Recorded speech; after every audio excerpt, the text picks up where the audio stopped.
So I watched Thor Love and Thunder, and to my surprise, it was actually pretty good. Now, before I get into the movie, I just want to say that the first part of this review is going to be spoiler-free. I'm going to quickly talk about some general aspects, and then I'm going to get into spoilers. So if you have not seen the movie, you might want to click off. Thor Love and Thunder picks up right after the events of Endgame, following Thor as he tries to find himself while having to stop Gore the God Butcher. Pretty simple conflict to get into, and nothing really new or special for the MCU, if I'm being honest. Now I'm gonna go ahead and talk about the elephant in the room. Now, a lot of people have called this movie overly cheesy or too dumb and comedic for its own good, and I can definitely see where they're coming from, but to be honest, I didn't really mind it much. Every MCU project in Phase 4 is dumb in its own right, intentionally or not. It's kind of a given at this point, so it didn't really turn me off in any kind of way. The same goes for the comedy. I didn't really think this movie was forcing it down my throat. Now, it's not to say all the jokes in this movie land by any means. It has its corny moments here and there, but overall I didn't think it was terrible. If anything, I really think it took the Space Odyssey feel of Ragnarok and cranked it up to 11. And I really enjoyed it, considering I wasn't really a big fan of Ragnarok when it first came out.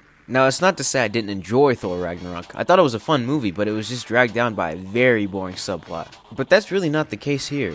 This entire movie does a really good job of keeping you entertained all the way through, and it really does show that everyone involved had a good time making it. Chris Hemsworth is entertaining and charismatic as Thor, per usual, but I've got to say that Natalie Portman and Christian Bale really steal the show for me. Even Valkyrie, who I never really cared about as a character, she was actually pretty fun to watch too. However, there are some things that I didn't necessarily like, and this is where I'm going to get into some more spoilery things, so click off now if you haven't watched the movie yet.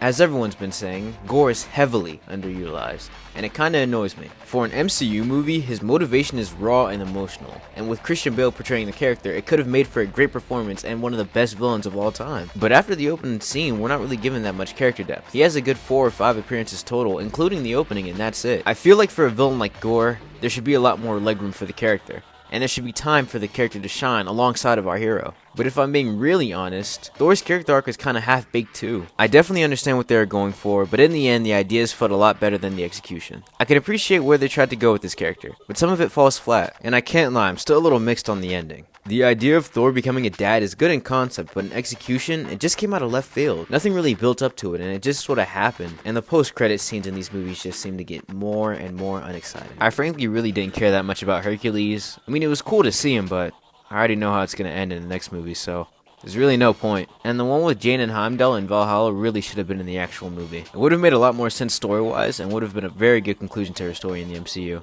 Overall, though, this movie is lacking in a few areas to where it's not great, but it's definitely not terrible. It is a perfectly fun time at the movies, and in my opinion, you should definitely check it out. It's one of the better MCU movies that's come out of Phase 4, in my opinion. I'm gonna go ahead and give Thor All Is Fair in Love and Thunder a 7 out of 10.